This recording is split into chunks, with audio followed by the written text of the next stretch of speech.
Episódio 5 ao 8 de Kaguya-sama da terceira temporada. Eu sou o Thunder e Dondayo! Eu sou o Igor e... Que animação, hein? Pô, Eu não tô falando de produção. Aqui é o Maurício e eu desafio vocês a fazer esse chá em rap. Cantando rap. olha, como um rapper, eu sou um excelente garçom, cara, porque olha, a coisa que eu desconheço quase que completamente, mas o mundo dos animes, por algum motivo, tá me forçando a entrar de novo nesse ciclo. Quer dizer, entrar nesse ciclo é rap. Tivemos desde Eu achei que era métrica. Métrica? Precisa de métrica, pô. Cara, eu não sei nem o Tu não tem conceito. dicção pra falar, quem dirá dicção pra fazer rap? Ah, mas eu posso ter aquela ideia do Gago, né? O Gago não consegue falar, mas canta. Vai que meu Cloyster é anulado cantando. Eu não sei. Nunca tentei. Então, Continue sem tentar pelo bem da humanidade. posso estar só assim, um pouquinho melhor que Shirogane, talvez. A humanidade não merece isso. Não tem uma tica pra me ensinar a cantar? Pô. Ela já sofreu demais. Ai, mas vamos pra mais um grande episódio de Kaguya que eu não sei nem mais ponderar o quão melhor esse episódio é do que do resto, porque, pô, sei lá, Kaguya sempre tem episódios surpreendentes e quando eles se propõem a fazer alguma temática, eles vão a fundo e esse episódio 5 foi justamente isso. Pegar uma temática e quebrar ela em vários pedacinhos e reconstruir e fazer o estilo Kaguya de criar episódios temáticos. E esse episódio é absurdo, cara, porque, tipo,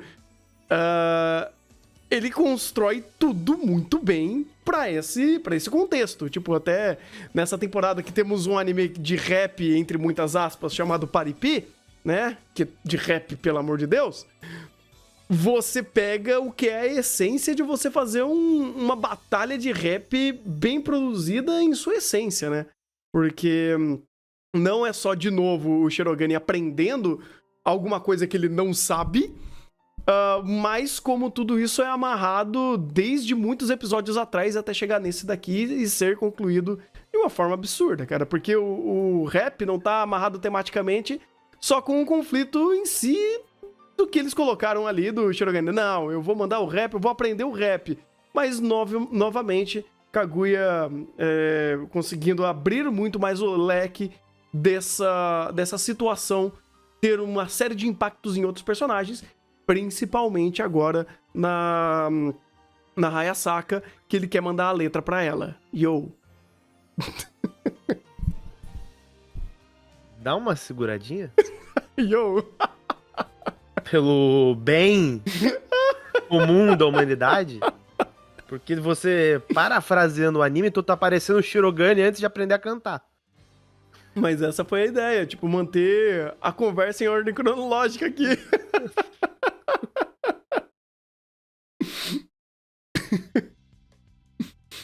Ai, ai. Mas, cara, esse episódio aqui, eu lembro que a gente falou que, isso estava acontecendo entre os episódios entre os acontecimentos do episódio 4, né, que tava rolando lá o negócio da talarica, e aí a gente viu isso sendo treinado, isso sendo costurado. Kaguya dá um senso de cronologia tão bom, cara. Porque você para e pensa e fala, pô, tudo isso estava acontecendo ao mesmo tempo em tudo que tá sendo amarrado aqui. E, inclusive, olha que interessante, até a própria personagem, eu vou tentar pegar o nome dela aqui, que eu não me lembro de cabeça. Ai, meu Deus! A prima a sobrinha da Kaguya, né? Isso! Porque, tipo, eu falei, pô, legal, o episódio termina nela. É aqui, a Maki. A Maki.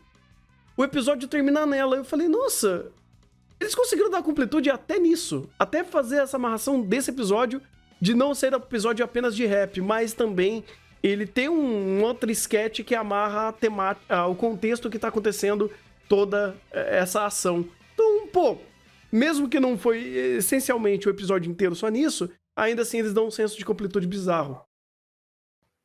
Aí um ponto que eu queria trazer, até de questionar, Uhum. que é aquela coisa, a gente sempre fala que Kaguya é um anime de sketches. A questão das sketches, ele divide o episódio em algumas sketches de comédia ou de drama, e vai tendo esse formato em blocos, digamos assim. Uhum. Só que a partir do episódio 5 em diante, na verdade já antes, já dessa terceira temporada, eu tô cada vez mais com a sensação de que progressivamente Kaguya tá abandonando esse formato para ter uma estrutura mais linear, porque a sketch do rap ela é muito única, talvez essa seja a palavra, no sentido de que ela é fantástica em pegar uma série de pontas soltas que o anime... Pontas soltas não, mas uma série de pontos que o anime já foi trazendo, foi colocando em foreshadowing, foi desenvolvendo e juntar tudo aquilo numa catarse, que é o rap, que depois aquilo ali vai desenvolver para mais catarses mais na frente. Que a gente vai até começar a comentar algumas delas, que são os episódios até o 8. Só que, ao mesmo tempo que ele ainda mantém essa estrutura em blocos, esses blocos estão cada vez tão unidos. E como o Thunder falou, né, a Kaguya sabe dar um senso de cronologia. Literalmente, esses blocos estão ligados em ordem cronológica, que eu não sei, eu começo a ter a dúvida. Até que ponto a gente pode chamar a Kaguya de um anime de sketch? Porque, ele ainda tem essa estrutura em blocos, não vou negar, ele tem uma estrutura em blocos. Mas esses blocos não são, talvez, pela perspectiva de personagem, para trazer a história em partes, porque a narrativa de Kaguya tá linear, ou não? Aí que vem o pulo do gato. Primeira temporada, segunda temporada e agora na terceira temporada tá o mesmo esquema. Conforme vai chegando no fim da temporada, ele acaba pegando as sketches que ele tem e correlacionando elas de maneira linear. Então parece que todo final de temporada parece, a narrativa tá linear. Porque na verdade é no final da temporada que a gente tem os episódios que eles juntam sketches, que as sketches conversam, ou episódios que não tem sketch, que é um episódio completo mesmo. Como foi o episódio do final da segunda temporada do Ishigami, como tá sendo agora alguns episódios. O do rap, ele ainda é dividido em sketches, apesar de ele ter uma linearidade, é temporal. Mas a forma como ele estrutura. Mas ainda assim é bloco. Mas conforme ele vai avançando e chegando à resolução, por assim dizer, da temporada, ele sempre usa essa estrutura de diminuir o número de sketches, de conversar sobre matemática, e quando tem sketch, elas falam sobre a mesma coisa. Então ele começa a unificar tudo quando ele chega na sua resolução. Então por isso que parece que ele deixa de ser em bloco e começa a ser mais linear. Porque é algo que ele se propõe. Porque, vamos dizer assim, a primeira parte da temporada é setar contexto, é setar personagem, apresentar personagem, desenvolver algum contexto em específico, é setar conflito, a gente vai resolver esse problema, a gente tem esse problema para resolver. E quando chega no final, ele começa a juntar tudo isso, e aí, obviamente, ele precisa ser linear, porque os pontos as cartas estão na mesa, e ele precisa juntar isso e correlacionar para dar as resoluções que ele sempre dá, que são fantásticas. Então, quanto mais chega no final, mais linear ele fica. E é algo estrutural de Kaguya que funciona extremamente bem. Tem até um outro fator aqui que ajuda a fazer isso, porque agora, na terceira temporada, já tem tanta coisa na mesa que ele não precisa necessariamente de um contexto externo para criar conflito e para fazer a sketch funcionar por ela mesma. Por aquele contexto inicial colocado de forma externa. Por exemplo, essa sketch do rap, ela não é... Ela tem uma temática muito alienígena. Tipo, do nada, e de repente vamos falar de rap. Só que isso é amarrado com um outro conflito prévio, que é o fato de Shirogane não saber cantar. E ainda ele ter aquela interação com a Hayasaka e ele tentar cantar rap. E aí você amarra de novo tudo isso numa temática meio ímpar, só que tudo isso sendo consequência de interação de personagem, não algo que caiu no colo deles. Antigamente era muito mais comum isso acontecer. Então esse senso de completude também vai pela forma cronológica que as coisas vão acontecendo e como essas sketches vão sendo amarradas. E até mesmo a ideia de você ter até um conceito de arco agora, que é o festival escolar. Então você vai ter um grande momento da história que vai estar respaldado a uma situação e vai ter, obviamente, várias sketches que estão voltadas a esse contexto, né, a esse evento. Então ajuda ainda mais manter a história mais linear ou manter uma unidade muito maior e a sketch em si, ela meio que pular apenas de blocos de personagens. Então esse personagem tá fazendo isso, aí o outro tá fazendo aquilo, e aí você vai correlacionando eles, porque as coisas estão bem entrelaçadas por conta que tá tudo acontecendo ao mesmo tempo e tá todo mundo no mesmo contexto. E todo mundo falando basicamente a mesma língua, ou tendo conflitos que estão sendo literalmente pelas suas interações, ou por propostas. A própria Kaguya falar, então, Shigode, vai lá pegar a mulher, vai. Sabe, é literalmente isso, não tem nada externo. É interação de personagem, evolução entre eles e propondo novas ações, perspectivas e coisas do tipo. Então, ajuda muito a você a fazer isso, coisa que antigamente tinha, mas do jeito que tá agora, cresceu demais. Faz sentido. Naturalmente, né, terceira temporada, já tem muito mais coisa setada aqui na primeira, que ele tinha que fazer coisa mais introdutória, e talvez por isso a impressão de que cada vez mais Kaguya tá cada vez mais linear. Não, faz sentido. Uhum. Pois é, voltando até a sketch do rap, cara, essa sketch é justamente isso. Ela vai juntando as informações. Pô, o Shirogane de novo teve problema de se expressar artisticamente com algo. E, mais uma vez, a gente vai ver ele aprendendo sobre isso. Só que, dessa vez, é interessante que ele já sabe sobre rap, ele já ouve rap. E ele fala, pô, preciso de alguém que me ensine, porque eu conheço, gosto como uma atividade lúdica, não como pra replicar, pra ser um cantor. E aí ele fala, ó, Chica, eu te ensino o que você me ensina a cantar e tamo fechadão com o outro. E aí você segue disso. Então traz a Chica de novo. Aí traz a questão da Hayasaka, dessa interação que eles estavam tendo do episódio passado. Traz a Hayasaka também pra essa conversa como uma forma de expressão, porque o rap, como o Shirogane fala, é expressão, sabe? É jogar pra fora sentimento. Então você vai sempre setando isso daí e vai amarrando os personagens a esse contexto, essa temática do rap, a essa ação que eles vão executar ali da batalha de rap e, de novo, tornando tudo muito coerente, muito bem setado, muito bem pensado, porque, de novo, Kaguya não dando ponto sem nó. Não, e você falou todo o processo por cima, porque se a gente fosse falar em detalhe, meu Deus do céu, tipo, vai pegar só a sequência inicial da primeira piada desse bloco, que é a piada da Chica professora.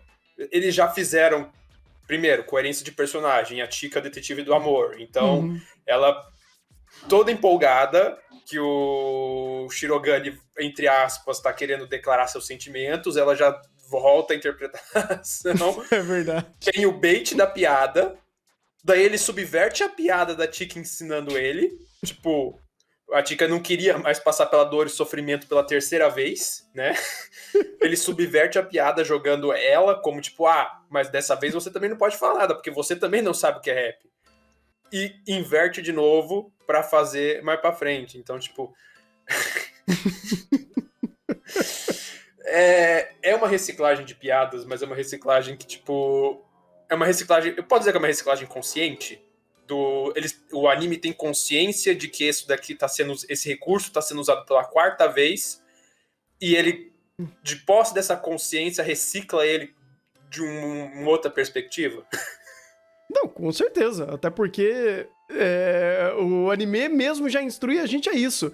Tanto visualmente, com uma série de montagens de coisas que já aconteceram quanto a isso, quanto a própria relação de personagem. Tipo, a Chica só aceita cair nessa armadilha de novo porque tem o bait, né? E tem o Shirogane, né? Pela perspectiva dela, se declarando através do rap, coisas do tipo. E até mesmo o âmbito de desafio, né? Dele falando, beleza, você também não sabe. E aí? como que você vai querer aprender pra me ensinar? Então tem tudo isso que vai conectando, não é de novo a mesma piada, de novo a mesma sketch. O que Kaguya faz de uma série de detalhes e uma série de informações extras que ele coloca pra fazer a mesma sketch, vamos dizer assim, cara, é um mar de diferenças de tudo que a gente tem por aí. Nenhum anime consegue ser tão plural em trazer novas informações pra fazer basicamente a mesma piada. E seja essas informações visuais, de texto, contexto, conflito de personagem, como ele amarra tudo isso, utilizando até os estereótipos dele em prol disso daí, porque você vai ter que fazer o personagem fazer de novo. Tá, mas o que ele vai fazer? Como você vai convencer ele e o espectador que ele vai precisar fazer isso de novo? E aí você vai tendo muita criatividade em ir aprimorando esses contextos. Então, putz, por isso que Kaguya é absurdo de bom, como a gente sabe. Tem até, vamos dizer assim, uma recompensa inerente a tudo isso, porque é legal como quando tem essa sketch da Chika ensinando algo pro Shirogane, ele sempre tá atrelado com algum presente, sabe? Alguma entrega, alguma evolução de alguém. E até, por exemplo, você pega nesse conjunto de episódios, né? Eu acho que foi o episódio 8 ou 7, teve mais uma conversa sobre isso, do Shirogane fazendo os balãozinhos. E dessa vez, nessa sketch de rap, obviamente a entrega, a conclusão é o próprio show. Porra, e um senhor show, podendo de um show. Do lado quando ele tá fazendo isso pelos balõezinhos, né, pelos balões infláveis, a conversa é num outro nível. E a Chika já fala, porra, não adianta, eu não vou me meter nisso de novo porque eu sei pra onde eu vou. Então, é a mesma sketch, com tons diferentes, com conversas diferentes, mas a setup inicial é o mesmo. Na verdade, eu acho que é um pouco a mais, porque sim, a gente teve essa estrutura 5 vezes. As 3 primeiras era o Shirogane não querendo fazer feio na frente da turma, dele querendo manter o status quo dele como aluno perfeito. Uhum. Então ele tinha isso, ele tinha uma coisa que ele sabia que ele era péssimo, ele queria manter o status quo, então ele sozinho tava treinando, a Chika aparecia lá no meio do negócio, via e rolava a sketch. As 3 primeiras foram isso. Uhum. A quarta, que foi a do rap, já foi diferente. Porque não tem a ver com ele manter o status quo. Já tem a ver com ele querendo, vamos dizer assim, fazer desenvolvimento de personagem de fato. Porque já entra no âmbito mais macro, dele já tá um pouco mais reflexivo e vai querer, vamos dizer assim, contra-argumentar a Hayasaka. E na quinta, já é outro processo, já é outro parâmetro. Porque é ele admitindo, entre aspas, a farsa que ele entre muitas aspas, farsa, tá? Que ele tem essa questão de querer manter as aparências de algo que nem sempre ele é, nem sempre que ele é bom, e ele se abrindo com essa questão do balão. Então, até se você pegar esse mesmo padrão de sketch, você vê até uma certa evolução dele ao longo desses 5 atos que a gente viu nessas 3 temporadas. Bem, esses 2 dessa temporada eu diria que eles diferem dos outros principalmente por causa disso. Porque não é do Shirogane querendo manter o status quo, dele querendo manter a imagem que ele tem perante o colégio. É dele jamais se abrindo seus defeitos, se abrindo como pessoa. Uhum. E ainda mesmo usando... eu até gostei do que você falou, é mais um ato mesmo. Porque ele usa uma estrutura parecida pro 5, ou pelo menos a forma de ação é a mesma, que é Shirogane com problema, Chika tá lá pra resolver. Ou pra ajudar e auxiliar ele. E segue. Só que cada um tem o seu próprio contexto completamente diferente um do outro. E o objetivo deles são completamente diferentes. Dessa temporada, tendo 2 que são da mesma estrutura, só que completamente distantes, um negócio do rap e outro balão, traz muito disso. E querendo ou não, Kaguya também é muito sobre isso. Você pega, por exemplo, as milhares de sketch do Love is War, vamos dizer assim, da Kaguya e do Shirogane, é justamente isso. A premissa é, eles vão batalhar, vão criar uma batalha mental pra um tentar se declarar pro outro, né? Pra ver quem que se declara primeiro. Tá, beleza, você tem isso daí sendo replicado desde o primeiro minuto, no primeiro episódio de Kaguya. Você chega na terceira temporada, cara, os personagens já estão, tipo, completamente surtados, falando, eu não aguento mais essa maldita, esse maldito sentimento que me trunca, exato, eu não aguento mais essa guerra. E eles, honestamente, jogando pra fora, eu não aguento mais, só que eu não consigo quebrar isso. E, cara, é uma mudança de perspectiva absurda. Porque, diferente de muito anime que fica fazendo cu doce pra fazer relacionamento, aqui você tem uma série de questões que vão truncando a ação do personagem, que chega no final do dia e você fala, porra, realmente, eles não conseguem se declarar. Eles não conseguem conversar. Eles têm, tipo, uma montanha de dificuldade pra conseguir passar essa, entre aspas, frescura.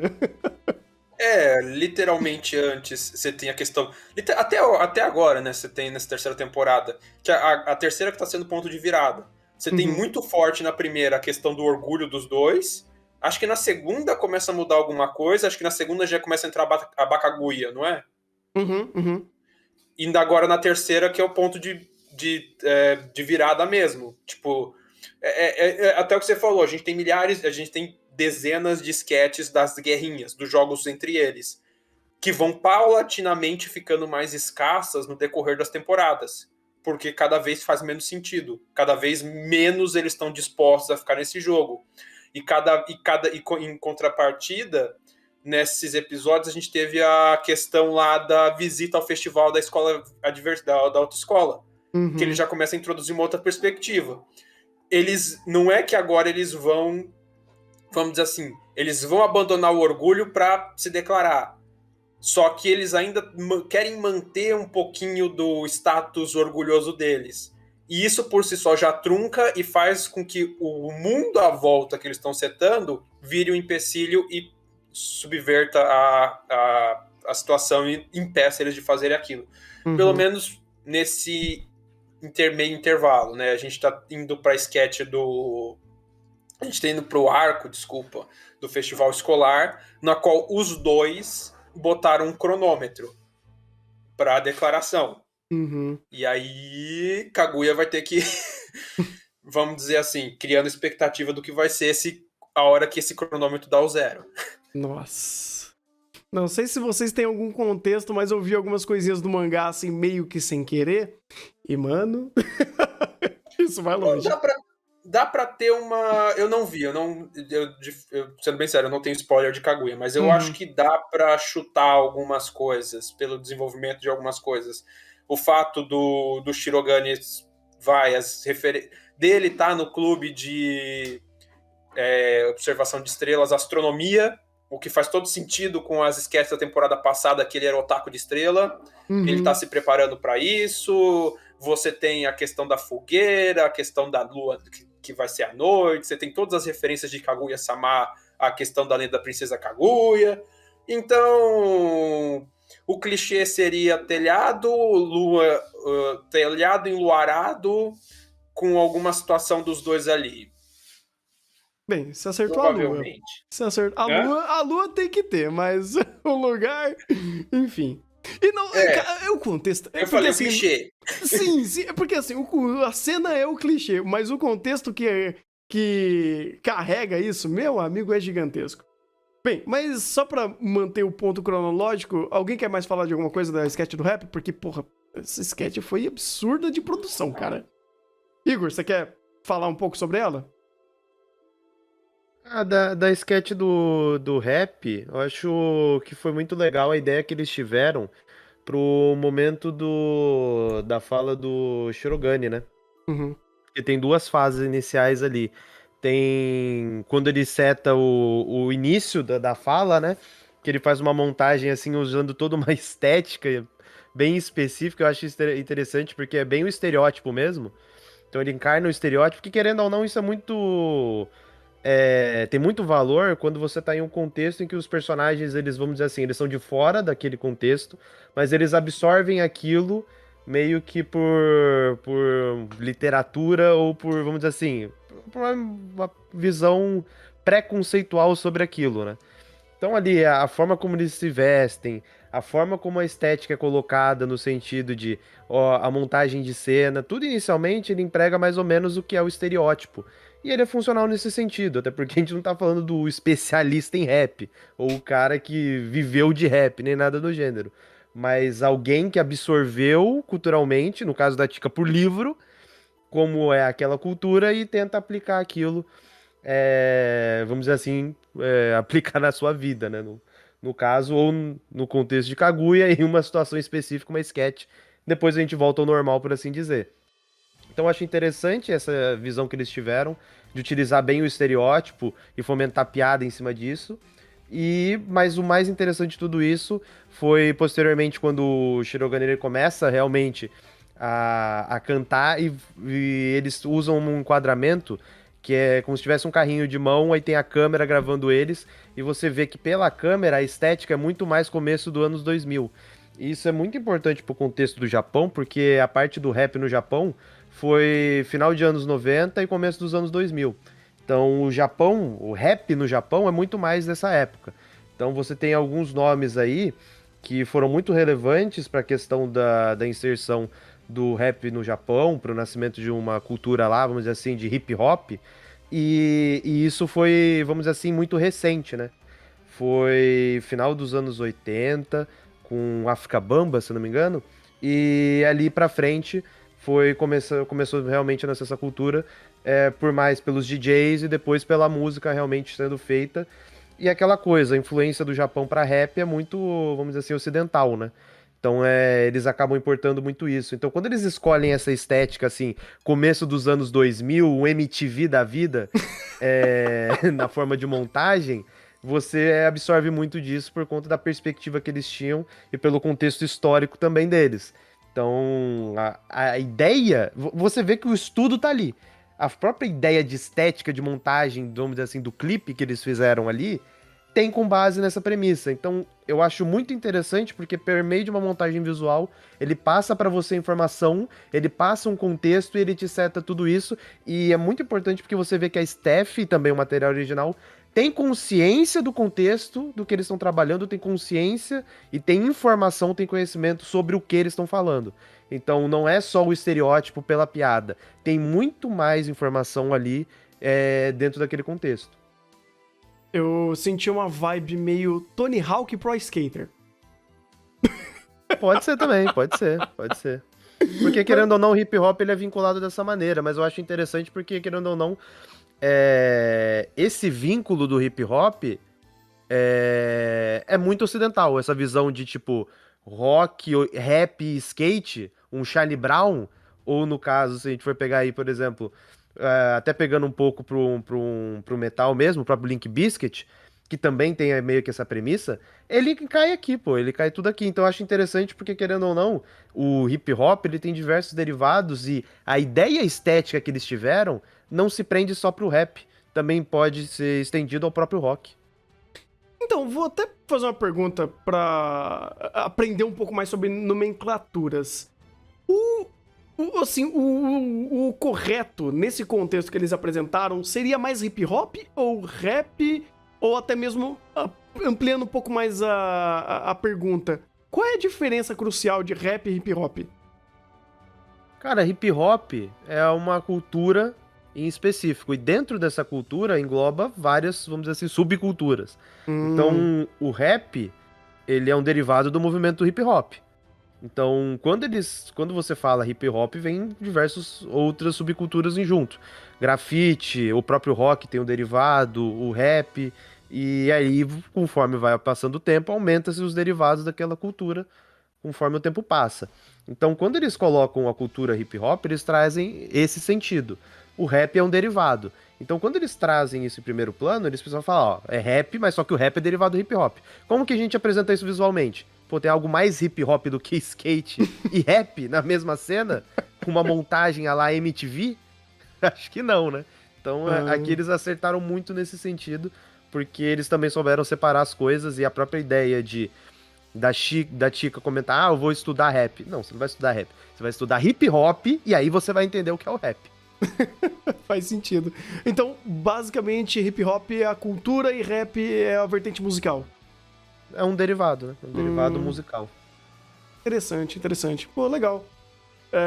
E é legal também como dentro desse guarda-chuva da música, você tem a Kaguya, que ela tem habilidade de canto, e ela manja de rimas, mas não nessa pegada, e a própria Hayasaka também, usando esse momento pra fazer o que o rap propõe, né? Jogar pra fora sentimento e rimar em cima disso.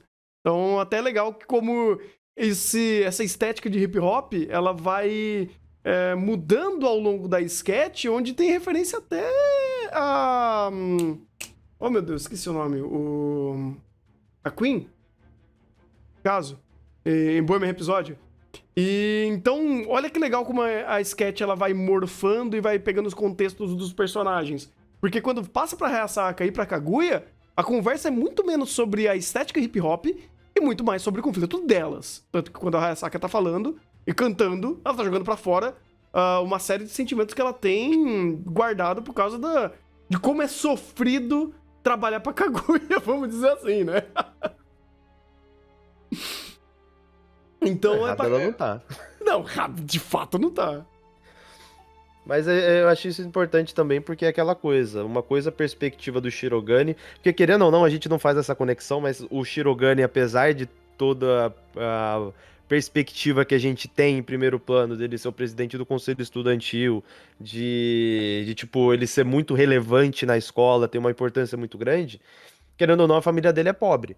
E ele sempre faz questão de trazer isso para primeiro plano. Então, o contexto do hip hop, dentro desse sentido, é muito mais fácil de conectar. Agora, como que você vai conectar esse contexto em específico com a Hayasaka e com a Kaguya, pô? Não tem como. Então, obviamente, você altera um pouco da perspectiva da estética para você utilizar desse contexto do rap no sentido de vou falar umas verdades, e não pela estética em si que tem em torno do movimento. Uhum. Ou até mesmo o conjunto de cosplays da Hayasaka mandando a rima. É fantástico. O jeito que ele morfa e vai trazendo a conversa muito menos pela estética e mais pela perspectiva do personagem que tá cantando, é lindo. É maravilhoso. É uma sketch, assim, mais uma vez, Kaguya dando aula. Simples assim. É que daí, o Igor me corrija, ele tem mais conhecimento técnico sobre a questão, me corrija, mas aí também entraria uma questão de também estilos, vamos dizer assim.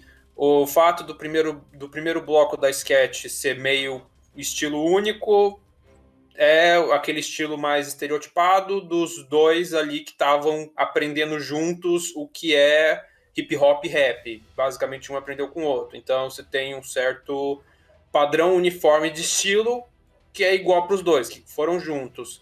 Quando na segunda parte desse bloco o microfone é passado para os outros lados, elas não têm essa perspectiva estereotipada e estudada, padronizada igual dos dois, e daí a própria direção audiovisual se permite a mudar o estilo e a mudar as referências de forma a se encaixar o que seria mais coerente com o estereótipo do personagem. Com a Kaguya esse negócio mais lírico e a Hayasaka esse negócio mais missão impossível, mais tecnológico e tudo mais. Mais questão de espião e tudo mais. Não sei, pelo menos. Mais ou menos isso, não foi? Sim. É que no caso são dois contextos completamente distintos e que eles tinham um ponto de conexão. Quero falar umas verdades. Só que o quero falar umas verdades do Shirogane era envolvido com todo o contexto de eu quero se utilizar da música para esse processo. Então ele vai lá, estuda, tenta aprender sobre como ele tenta cantar minimamente, tanto que ele chegou no normal e o normal é satisfatório para ele. Então esse é o contexto dele. O contexto da Hayasaka é um contexto completamente distinto, que ela não tem conhecimento da cultura, ela não passou o processo que a Chika e o Shirogane passaram vamos assim, de entender. Então ela estava completamente fora daquilo, ela tá simplesmente no contexto de, pô, toque uma oportunidade, fala umas verdades pra Kaguya. E é isso que ela fez. Então, tipo, eles respeitaram completamente o contexto dos personagens e, obviamente, a ignorância da Kaguya e da Hayasaka com relação ao que tava sendo apresentado ali, porque a Kaguya tá mais perdida que segue o tiroteio. Uhum. Até fizeram o conceito de batalhas entre planos interdimensionais que erraram miseravelmente em Higurashi e que acertaram, olha só. A Hayasaka quebrando os planos pra mandar a real pra Kaguya é justamente isso. E o Rafa deve estar se contorcendo agora, essa referência. Mas, enfim, alguma coisa mais desse sketch? Vamos falar da... Não, acho que não. Show. Vamos então pra outro sketch da Miko. A conversa true sobre NTR. O chat manja. O chat, vocês podem brilhar agora. Mas... Mas pra ter NTR tem que ter relacionamento, né? Ela queria ter o NTR. Na verdade, ela queria acabar com o outro pra ter o dela. Não sei se isso se enquadra com o NTR. Mas... É uma sketch que, sei lá...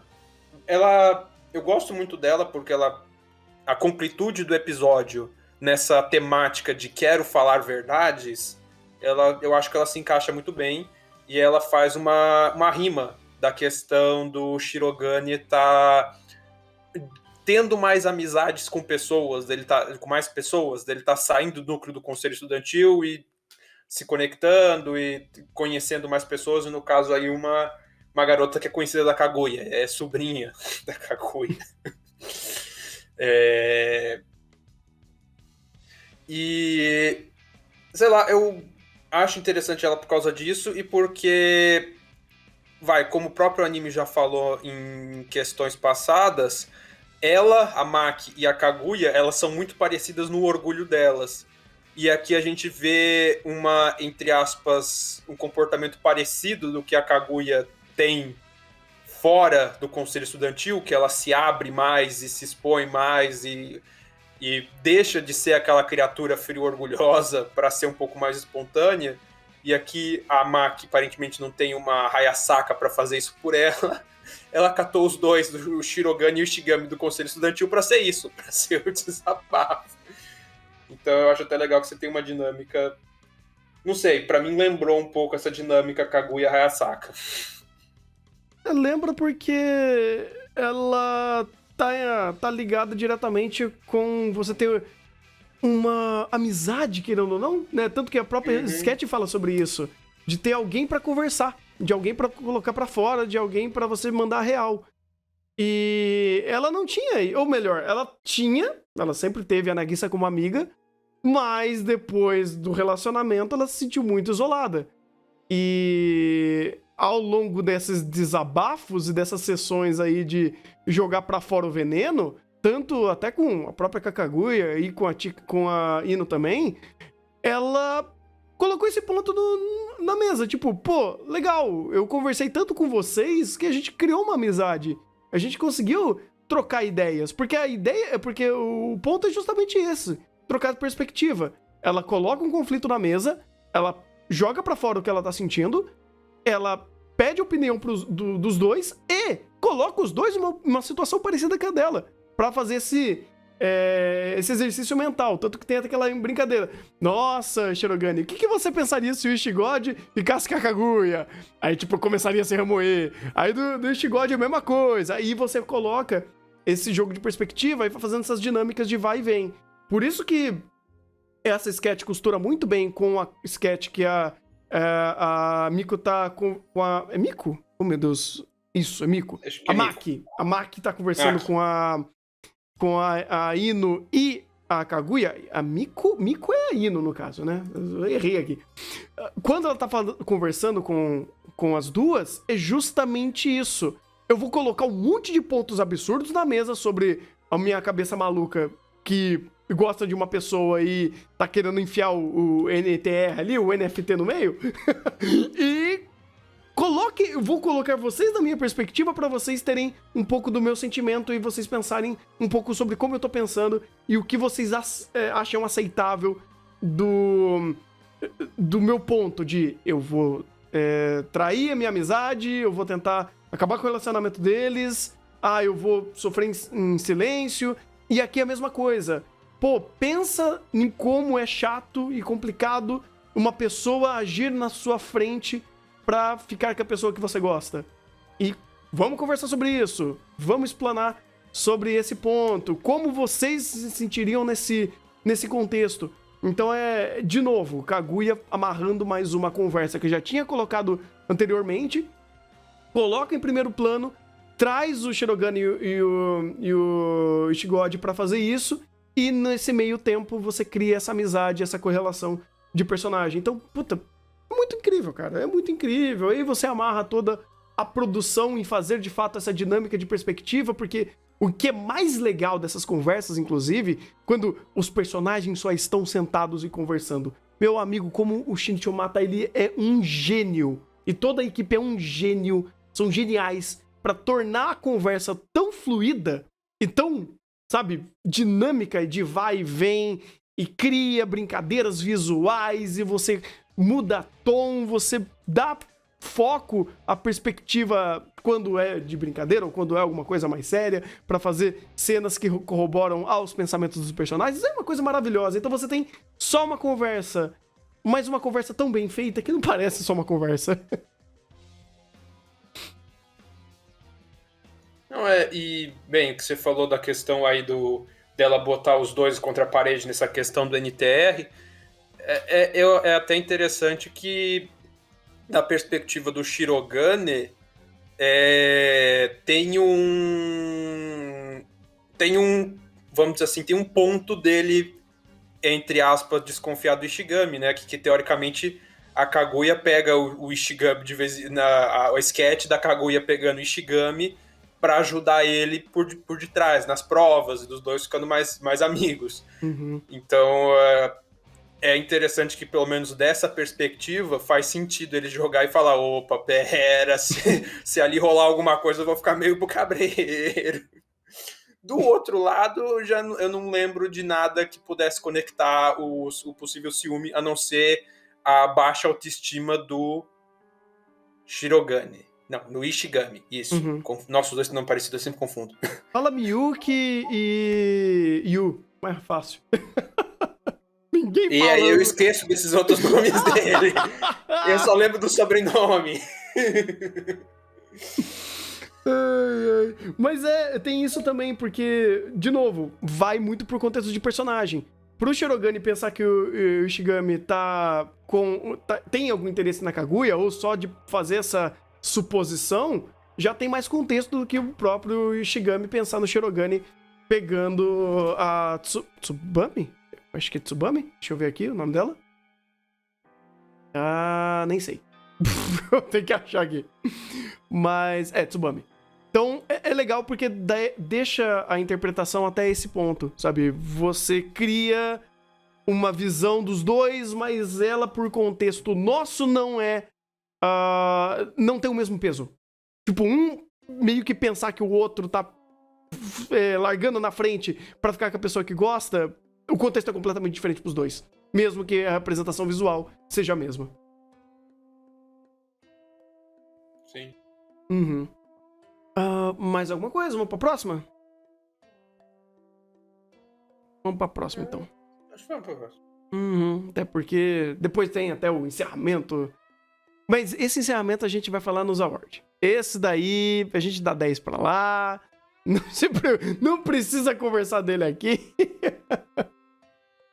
É que o encerramento não tem que falar, né? É 10 e faixa. É 10 e ponto. É 10 e ponto. É 10 e faixa e vambora. É o melhor encerramento do ano, ponto. Vamos pro próximo e acabou. Exatamente. Quer falar mais o quê? Não tem mais o que falar. Eu tenho que falar porque no episódio 7 a gente tem o speedrun de Oregairu em Kaguya. Eu não tô nem mentindo. Só faltou o coach quântico. E o rap com o coach quântico. Mas o rap já teve, só que não foi com o coach quântico. Mas, e quanto você daria pra esse speedrun de Oregairu, Igor? Aí é complicado, né? Que ele é um speedrun, mas ele é muito centrado em um contexto específico, que é o contexto da comédia romântica, Sim. que é o eu preciso impressionar a waifu. Que esse contexto, você fala, pô, beleza, padrão. Mas tem um outro contexto também, que pra mim foi o mais interessante, que foi o da Miko, da tentativa dela de impor o seu ponto de vista de maneira lógica e dentro de um contexto que ninguém tá ligando pra ela. Então, a perspectiva dela sobre a situação é interessante. Aí dentro disso você também tem um outro âmbito de vamos impressionar a waifu. Mas dentro dessas duas perspectivas, ele é um nota 7 como Oregairu. Caralho, Oregairu é nota 7? Ele é um nota 7 como Oregairu. Então ele tentando ser Oregairu é nota 7. Ah, tá. O Oregairu é o 10.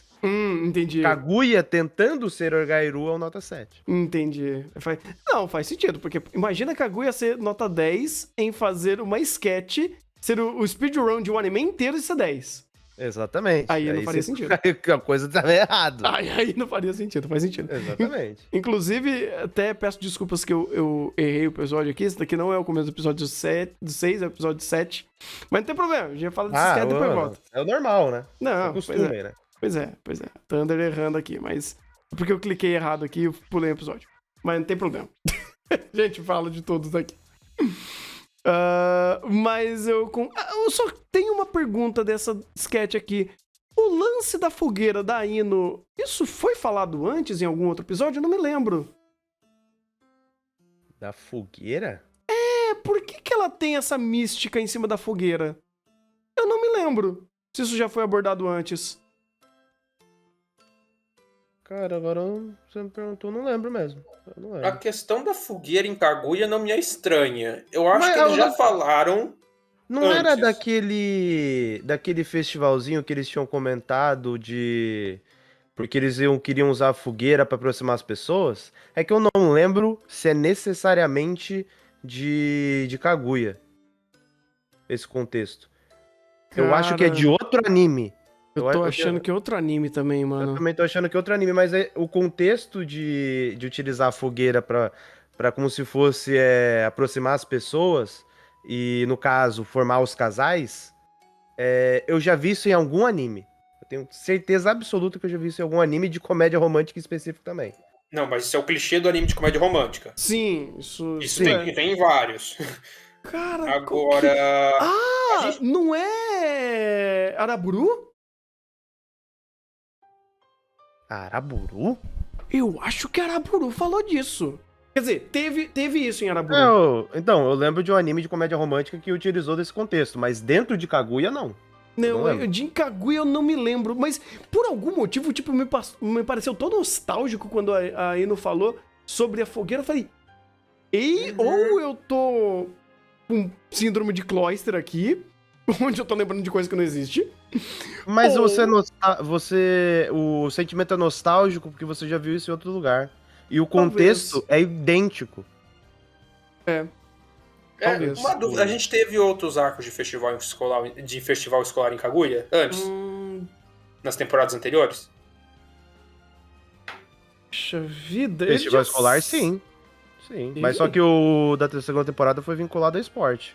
Verdade. Verdade. Foi o esportivo. Foi o festival esportivo, não o festival escolar. Não teve nada de fogueira nele, né? Não teve. Não. Não, tanto que foi do passado do Shigode. Uhum. Então... Eu tô com a mesma sensação de que Kaguya já falou disso em algum momento, mas eu não tô lembrado ainda, eu não tô conseguindo bater o tico-teco, mas pode ser realmente só questão de... É um clichê de comédia romântica e você tá ligando ponto por causa disso. Eu tô ligando ponto por causa disso. Pois é, talvez seja. Bem, se for, eventualmente a Ino vai explicar por que ela tem esse efeito déjà vu aí com essa fogueira, não sei por quê. Mas eu acho que isso daí vai ser tratado mais pra frente. E eu vou até voltar pro episódio 6, porque eu realmente cliquei errado. Eu pensei que isso daqui já era episódio 7. Mas, enfim, esse é o problema de tentar fazer as coisas em efeito cronológico. Não dá. Você destrói o próprio efeito cronológico que tá tentando criar. Parabéns. Exatamente. Zalardo aqui. Porque Parabéns. o episódio 6, gente, é o episódio do Papai Miyuki. É o Papai Shirogane. Cara, eu odeio caramba, o live action de Kaguya, não pelo motivo óbvio, mas porque ele me traz de uma forma tão merda uma conversa que no anime não teve ainda. Como o pai do Shirogane é um problema. Como aquele homem é o caos em pessoa e ainda a gente não sabe muito sobre ele e apenas fica nessas doses homeopáticas de informações. E lá no live action eles pegaram, enfiaram o dedo e rasgaram dentro do roteiro. Aí você fala, beleza, eu tenho todo o contexto do que ele fez ou de uma série de problemas que talvez eventualmente pode ser trazidos em Kaguya. Mas mesmo assim, o jeito que ele é despojado não é um bom adjetivo. Intrometido, talvez? Não sei. Excêntrico. Excêntrico. Talvez. Não, excêntrico ele é, porque não... De fato. Excêntrico ele é. Sim. Incisivo, talvez? Ou aquela pessoa que não tem muito tato de aproximação. Eu acho que não é nem incisivo, porque ele não tenta tanto. Ele também não vai... ele é muito sincero. Você junta a excentricidade pela forma como ele faz e a sinceridade do que ele tá falando, você cria um efeito caótico. Isso aqui é o caos encarnado. De fato, o caos em pessoa. E eu acho... Não, o caos é encarnado, né? Não, pois é, porque isso daí é fantástico, como o caos em pessoa chegando, o caos papai chegando ali, ele literalmente pega toda uma conversa que seria um pouco mais delicada sobre paternidade, maternidade, ou pais e filhos de uma forma geral, como o contexto da Kaguya mostra, bem, os pais dela não estão ali, a Hayasaka é extremamente fofinha com a mãe, e a mãe da Hayasaka vai meio que fazer esse papel de mãe, ou pelo menos essa responsável pra suprir esse papel que os pais da Kaguya de fato não vão fazer. E mostra de novo que ela tem uma distância muito grande com os pais dela. E tudo isso, tipo, você pega essas minúcias assim, com as conversas não ditas. E aí, quando chega o papai caótico, tudo isso é jogado, escancarado em cena de um jeito maravilhoso. Porque ainda mantém a veia cômica, mas ainda assim as conversas que são muito mais delicadas são jogadas assim pro vento.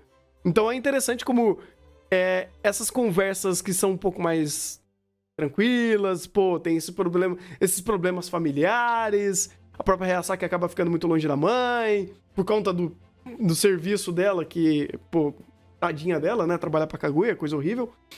E aí você vai trazendo esses pequenos detalhes sobre pais e filhos, e aí chega o papai Shirogane e acaba com a delicadeza da conversa. Eu acho isso maravilhoso. O que o pai do Shirogane não faria com a música do Legião Urbana Pais e Filhos não tá escrito, viu? Mas, tirando isso, quando você junta a mãe da Hayasaka com o pai do Shirogane, é uma questão matemática, né? Menos com menos dá mais, e aí, no caso, mais com mais dá mais. Então é o caos com o caos, meu amigo, é o fim dos tempos. Né? É quase que o fim dos tempos aí. É um apocalipse, porque você tem um ser humano caótico na sua fala, e você tem um outro ser humano que quer criar caos em torno dela. Aí no final dá nisso. No final, quem paga a conta é Kaguya. Como sempre. Mas paga e... Não sei, acho que a conta é um pouco mais pesada que isso, porque mesmo com essa veia cômica, o final da entrevista dela ainda é a frase num tom bem sombrio, de tipo, vou fazer o que meus pais falarem que eu tenho que fazer. E mesmo que você tenha a fala do pai do Miyuki e da mãe da Hayasaka meio que tentando quebrar, não, você tem que decidir alguma coisa, assim, não tem graça e tudo mais, a direção ou a montagem de cena ainda dá um tom, pelo menos na minha percepção, um pouco pesado para a situação, que tipo, por mais que tenha esse caos tentando levantar um pouco o tom da cena para não ficar só no peso que ela representa, da falta que a Kaguya sente dos pais e da própria pressão que a família da Kaguya faz nela mesma, né? Lembrar, acho que no final da segunda temporada, que ela teve que sair escondida para ir curtir os fogos e tudo mais, da família fazendo toda uma pressão em cima dela, que ela não tem liberdade para nada e tudo mais. Foi no final da segunda temporada? Não lembro. Não, foi primeira temporada. Foi primeira, tá, confundi. Mas beleza, o fato Lembrar não que ela não pode tirar foto. Isso. Não pode usar a imagem dela. Isso. Ela é uma pessoa que a família restringe muito as liberdades dela e ao mesmo tempo que a família restringe as liberdades dela, é uma família ausente, é uma família que ela não tem. Então é um peso que é até interessante isso, né? Você pegar não sei, eu acho que as cordas se mexendo na narrativa, você começa a ver, a partir do momento que os dois começam a setar o cronômetro para acabar com os joguinhos e se declarar logo, o roteiro traz à tona a questão de que a Kaguya não tem liberdade, que a Kaguya ela é essa pessoa que ela não tem liberdade para ser o que ela quer ou para fazer o que ela quer, nem para aparecer do jeito que ela quer. Então, nesse contexto macro, eu acho interessante como essas cordas do roteiro já estão meio que se colocando. E nesse contexto pontual, vocês falam do pai do Shirogane, pai do Shirogane, do Miyuki, ser esse contexto de caos, mas ele é um contexto de caos que, querendo ou não, é um caos muito bem contextualizado, porque ele tem mais informação sobre a Kaguya do que o próprio Miyuki. Porque a sketch do torneio, foi a sketch do torneio que ele pegou, no arco do torneio, que ele pegou a Kaguya quase se declarando ali no fundo. Sim, sim. Então, tipo, ele tem informação privilegiada, digamos assim, ele tem o contexto de tudo, então tem motivo dele ser, vamos dizer assim, ele tem motivo para ser mais intrusivo. Tipo, pô, essa daí é a garota que tá afim do meu filho. E aí, como é que tá o lerdão lá, o nerdão lerdão? E chegar assim, ao mesmo tempo que ele vai, pelo pouco tempo de cena, a gente já vê na própria casa dele que ele tem essa questão meio excêntrica. Apesar de que ele aparece muito pouco tempo em cena, né? Tipo, a gente quase não tem ele em cena. Ele aparece pouco, mas ele é muito pontual, né? Ele tem alguns papéis bem interessantes, principalmente desse ponto de caos, como foi lá no festival esportivo, né? E aqui ele meio que vindo em primeiro plano pra ouvir o lado da Kaguya, que ele literalmente ele foi o representante de pai dela ali. Incrível! Então ele deve ter, obviamente, ele ouviu muita coisa ali. O ponto principal que a gente também ouviu, que é a declaração dela de eu não me importo com o meu futuro, o que os meus pais falarem pra eu fazer, eu vou seguir a faculdade que eles colocarem pra mim, que seja meio que filial à própria escola aqui, e segue, sabe? Já tem uma carreira meio pronta.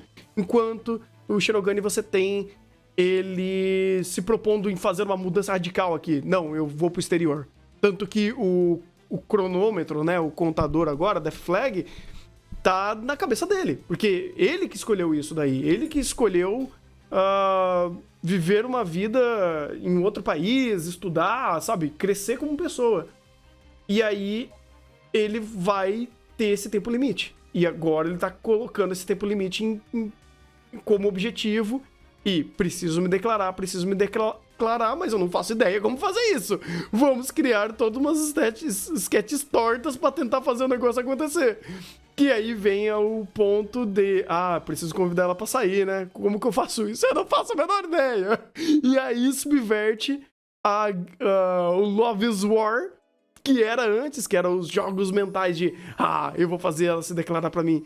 Agora, tipo, como que eu vou falar honestamente que eu quero chamar ela pra sair? Não sei. Aí um começa meio que supor coisas absurdas um do outro e faz essa quebra de literal expectativa. Porque a resposta óbvia, a pergunta óbvia não vem com a resposta óbvia. E aí você tenta fazer, não, ele tá tentando falar uma outra coisa, então eu vou negar.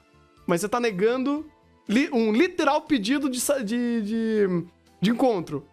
Aí, Bakaguya de novo. Bakaguya é RGB, inclusive. Fantástico. É que o Love is War aí saiu pela culatra. Eles estavam no modo... Literalmente, o modo automático do Love is War saiu pela culatra. Porque um não esperava uma resposta sincera do outro. Então, quando ela vem, ela só tá no modo automático de recusar e fazer o joguinho. Só que daí, quando ela percebe, ela... Opa, pera. Perdeu. E...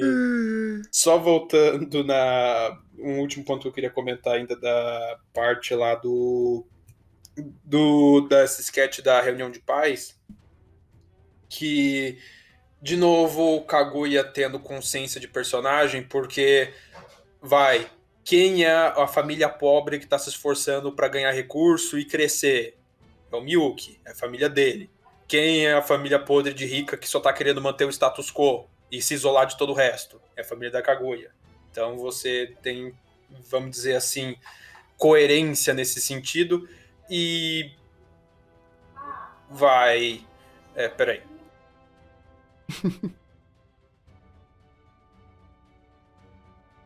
Pessoal fazendo barulho. Hã? Não, pessoal brigando aí, no fundo. Uhum. E você tem também a questão... Nossa, eu perdi o fio da meada. De um lado, onde é que eu tinha parado? a família da Kaguya podre de rico e fazendo só ela seguir o estereótipo da família, né? Tipo, o legado da família, e o Miyuki tentando ser alguém na vida. Literalmente. Isso. Ferrando e tomando ações muito maiores pra tentar ser alguém na vida. Isso. O que me lembra o final de um certo mangá de qualidade questionável. Qual que deles? é Medaka Box. Não sei Nossa, sabe qual é o final de Medaka Box. muito longe. Mas tu foi muito longe. Mas você sabe qual que é o final, não sabe? Não faço a menor ideia. Do cara se esforçando e querendo chegar no topo da empresa pra conseguir a waifu. Meu Deus, eu não fazia ideia disso. Não sei, me lembrou o final de Medaka Box. Me lembrou esse caminho que Kaguya jogou aí. Posso estar errado? Posso. Mas me lembrou. Olha, eu vou supor que você está errado quando você colocou Medaka Box pra comparar com Kaguya. Se eu tiver certo, depois eu vou cobrar. Ok. Então, chat, fiquem atentos aí. Meu Cloyster vai esquecer, mas tudo bem. Até porque eu não tenho contexto de Medaka. Ai. Mas vamos ver o que... É que, cara, eu já sei o que vai acontecer, então não posso falar. Eu sei pelos altos, mas eu não sei os pormenores. Não, o final do anime é literalmente isso. É um amor impossível que... Por que eu fiz a relação? Nos dois, o amor impossível, em que uma tá no topo de uma família lá em cima e não pode se relacionar ou ter um amor com qualquer um, e o outro tá na parte mais baixa da classe etária querendo subir. Então, para ele conseguir conquistar o waifu, ele vai fazer todo o caminho para ser alguém digno da waifu. E essa questão que é em parte, é uma coisa que tá na própria na questão do Miyuki, não para ser, vamos dizer assim, não só para ser o digno da waifu, mas para manter a aparência que ele sempre tenta manter. Mas essa questão da perspectiva, não, eu sou um Zé Ninguém, eu vou fazer carreira, vou estudar fora, vou virar alguém. E essa questão vindo à tona agora de empecilhos familiares me lembrou isso. É basicamente daí que eu tirei a conexão. Não sei se vai pra lá. É fanficagem mesmo. Não é tão longe disso, vamos dizer assim, porque faz sentido até cronológico com os acontecimentos. O Miyuki já queria se destacar de qualquer forma. E meio que ele tendo a Kaguya como esse objetivo cruzado, ele crescer na vida faz sentido. Porque se ele não crescer, nunca que o relacionamento deles daria certo. Isso que, cara, a gente nem começou a cogitar o fato da família da Kaguya no meio desse balaio todo. Uhum. Eu vou ficar quieto, eu não sei de nada, então eu posso dizer Você que... ficar quieto e falar isso já é um spoiler, você sabe, né? É um spoiler, pero no mucho, porque é meio óbvio, não? Assim, não é ruim ser óbvio, porque se você consegue já começar a entender que cruzar as informações dá meio que o resultado desses conflitos, e aí você sabe o que vai ser, mas não o como, faz sentido. Porque, tipo, pô, a Kaguya, beleza, começa a namorar o Shirogane. A família da Kaguya aceitar esse relacionamento? Nunca. De forma alguma. Isso que, se já não tem casamento arranjado, se já não tem algum outro cargo que a Kaguya vai ter que fazer por conta da família dela. Cara, tem uma série de coisas aqui que, assim, se a gente tava brincando com as referências da fogueira, mas a gente coloca pro âmbito da família da Kaguya, uma família tradicional podre de rica e que tem cargos, se eu não me engano, no governo, alguma coisa assim. É tipo, ela é dona de metade do Japão. Era um negócio assim, não era? É uma família podre de rica, extremamente importante até pra questão de algum mercado ou de algum trâmite político. Mas, independente disso, você junta essa informação com tradicionalismo japonês, meu irmão, a Kaguya ela não tem liberdade pra espirrar. Simples assim. Não, de fato não tem. E trazendo, sei lá, um pouquinho mais perto, a engine é um grande spoiler? Sim.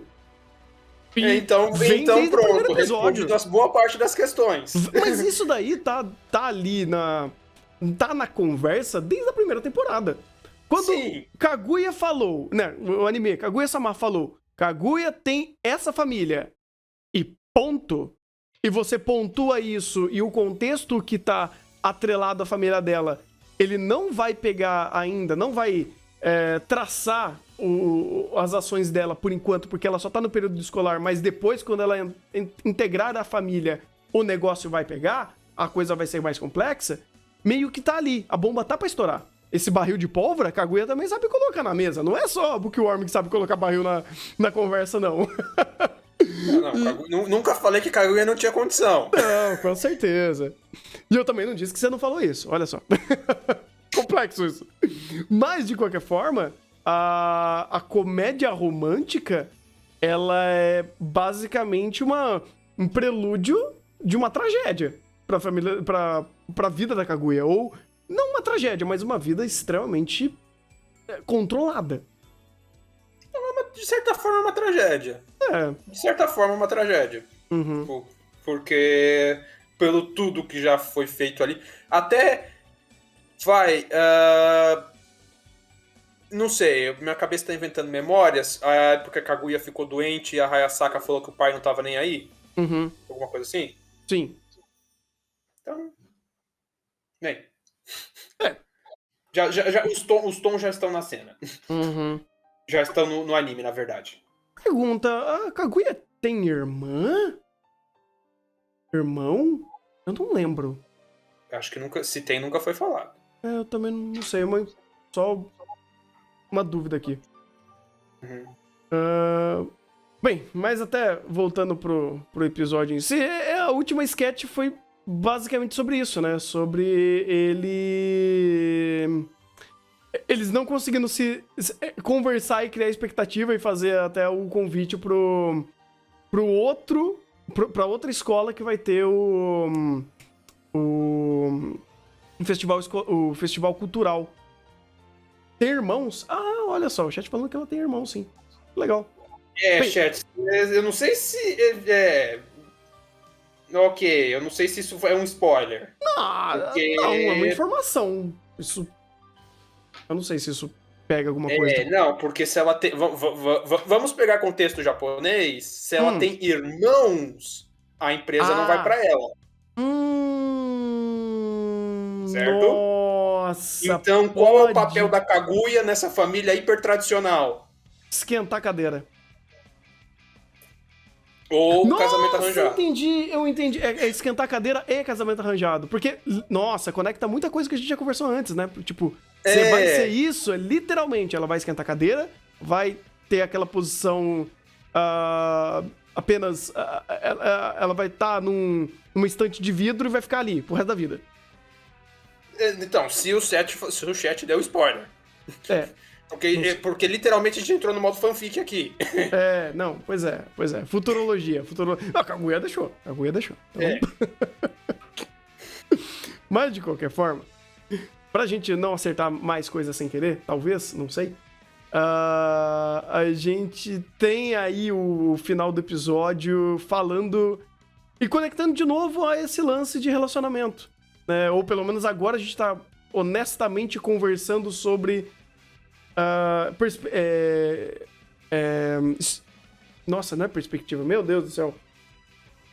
O que a outra pessoa vê, como a outra pessoa te vê, sabe? Como que vocês veem o Shirogane? E aí vem a Chika e a Ino e destrói o nosso garoto e acaba com o menino. E eu fico triste, ele não merece isso, ele é espancado, ele é destruído. Tadinho. Problemas de comunicação.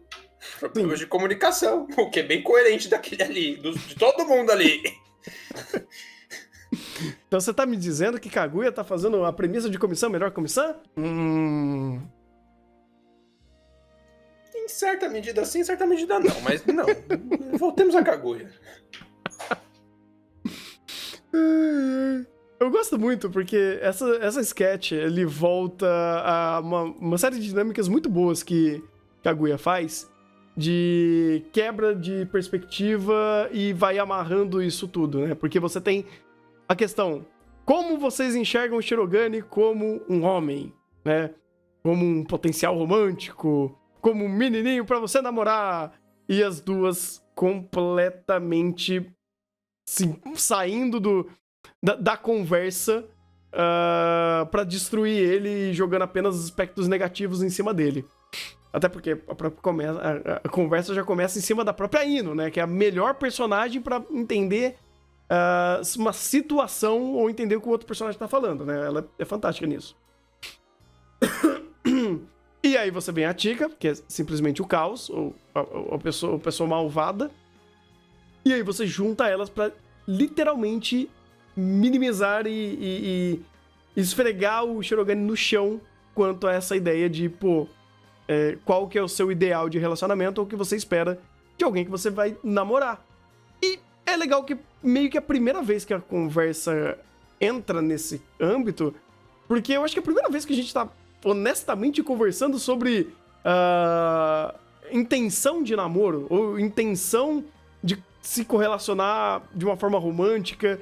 E aí você vê o Shirogane, tendo essa primeira conversa com as duas pessoas que, obviamente, não entendem, ou a Ino não entende muito disso, e a Chika só quer ver o caos, tanto que quando ela vai racionalizando, ela fala, nossa, eu gosto de pessoas esforçadas, pessoas de boa aparência, e não sei o que. Ela, meu Deus, eu acho que eu posso começar agora.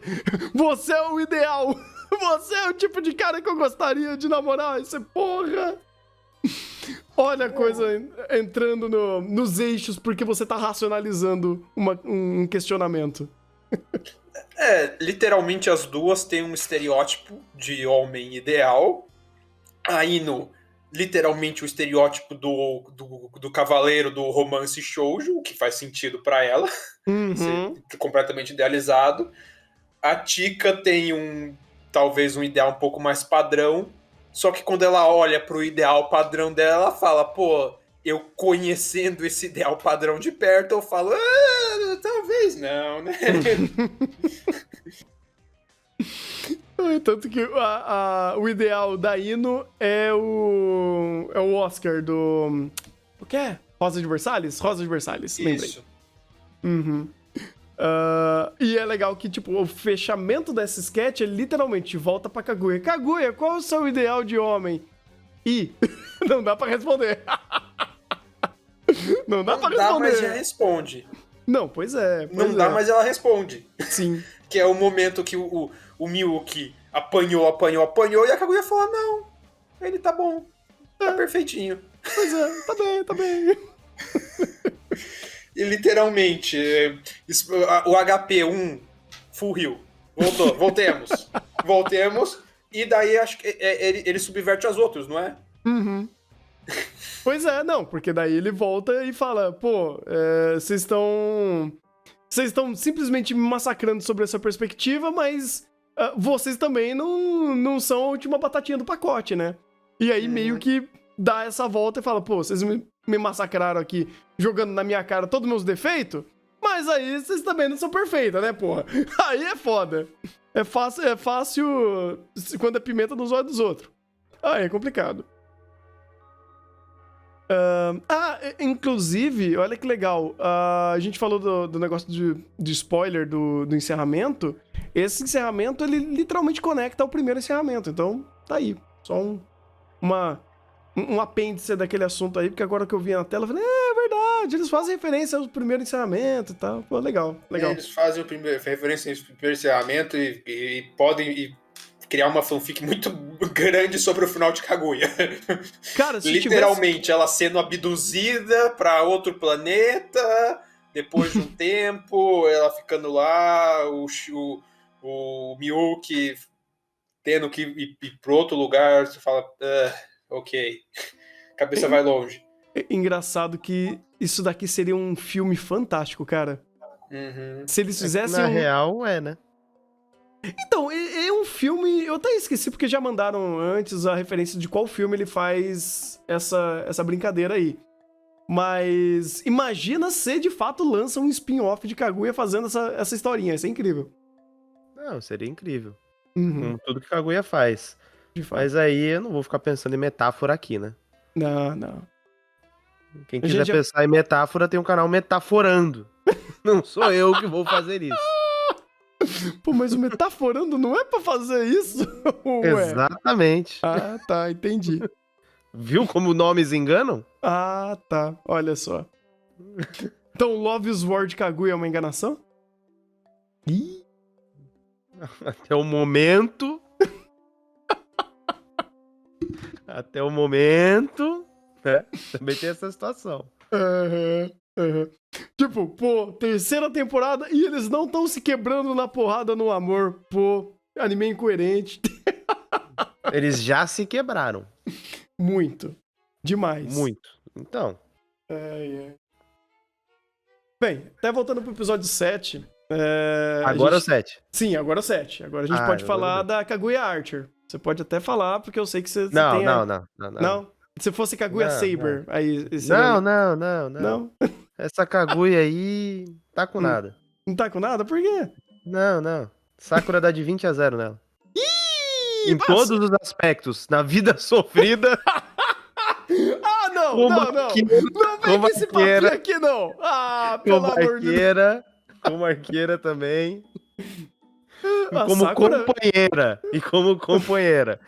Então, a Sakura dá de 20-0 na Kaguya em todos os aspectos. Eu senti a maldade na sua frase, tá bom? Sim. Eu senti. Sim. Você sentiu o Vegeta, né? Eu senti. O verme. Não tava nem indo nesse ponto mais óbvio, né? Eu tava só indo do plot da situação. Mas, de qualquer forma, eu já perdi a linha de raciocínio. Perdeu a linha também, né? Eu perdi tudo. Eu perdi. Eu virei o Vegeta. Perdi. O momento do episódio de Kaguya. Todo mundo perdeu. Todo mundo perdeu. Puta que pariu, velho. Meu Deus do céu. Então, ok, vamos pular esse episódio então. Depois dessa. Depois você foi completamente destruído na argumentação, perdeu o rumo de casa, pode realmente pular esse sketch se quiser, fica tranquilo.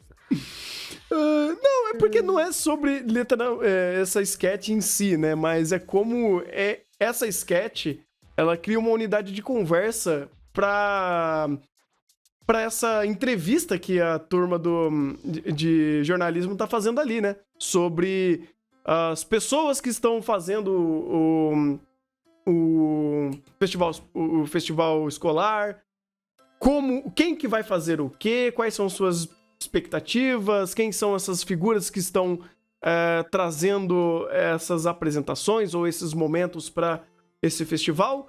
E é até legal como você entende um pouco mais da dinâmica da escola. Eu gosto muito dessa sketch porque você traz esse mundo mais vivo, esse ambiente mais populado, vamos dizer assim, porque às vezes você fica tanto tempo preso só na sala do comitê do Grêmio Estudantil, que todo o resto da escola fica meio que ali, sabe? Então aí você muda a perspectiva pra outros personagens que são, sei lá, uns personagens B que eu nem lembro o nome, e começa a fazer elas mostrarem o que tá acontecendo nesse festival. É muito bacana. E aí você vai trazendo tudo isso e, obviamente, depois amarrando a ideia da sketch da Kaguya com o momento do Shirogane pra falar sobre esforço e dom versus esforço e habilidade versus até tipo a facilidade versus habilidade, vamos dizer assim.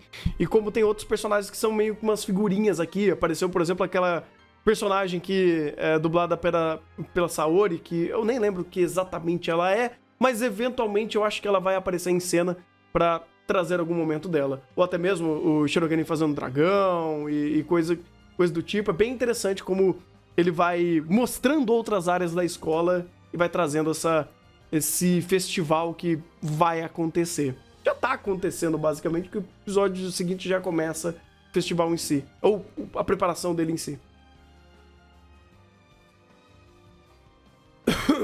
Nossa, a garganta tá indo pro inferno aqui. Mas... é verdade, depois disso tudo vem a sketch do balão, que meio que a gente já falou. Não sei se ficou alguma coisa no ar pra falar um pouco mais sobre essa sketch. Não, aí é que a sketch do balão é uma extensão da sketch anterior, tematicamente. Então a ideia que eles apresentam com relação ao esforço e a forma como eles contrastam isso com, entre aspas, o dom natural, a facilidade natural, apresenta mais ou menos esse aspecto. Então eles são sketches distintas, mas a temática em torno delas é semelhante, de utilizar de um contexto para fomentar as dificuldades de personagem A, as facilidades de personagem B, e com isso fomentar aquela perspectiva. E é algo que, querendo ou não, o Shirogane é utilizado a todo momento, porque ele é a referência do ser humano imprestável no sentido da qualidade natural, por assim dizer, da capacidade natural dele. Então, colocar ele como sempre esse ponto da dificuldade e fomentar em cima dele essa perspectiva poderia se tornar, querendo ou não, meio batido, né? Com uma ideia até de estereótipo. Aqui a gente não tem esse problema, por quê? Porque dentro desse contexto igual que sempre o Shirogane tem a dificuldade de fazer determinada coisa, a gente tem uma mensagem ou uma construção em cima desse contexto diferente. Então, se nos outros momentos ele estava querendo fazer aquilo, ele estava querendo cantar porque ele não conseguia cantar, e ele tinha vergonha de cantar do jeito que ele cantava, então ele estava fazendo isso porque, além de ele ser presidente do conselho estudantil e tem uma certa relevância, ele queria fazer aquilo. Aqui você tem um contexto distinto, onde eles se utilizam da dificuldade dele para fomentar a ideia de que o Shirogane ele quer amadurecer e ele quer evoluir nesses aspectos, e essa característica dele tem um lado positivo. Tem um lado de que ele sempre se esforça mais para conseguir chegar a um ponto normal, de equivalência. Ou seja, ele, naturalmente, é muito mais esforçado do que as demais pessoas. Então, dentro desse contexto, você utiliza uma situação semelhante, só que a gente muda a perspectiva para fazer essa construção entre o dom natural, por assim dizer, ou a facilidade de fazer determinadas ações, em contraste a um outro lado que você tem que se esforçar muito mais para chegar no nível de normalidade.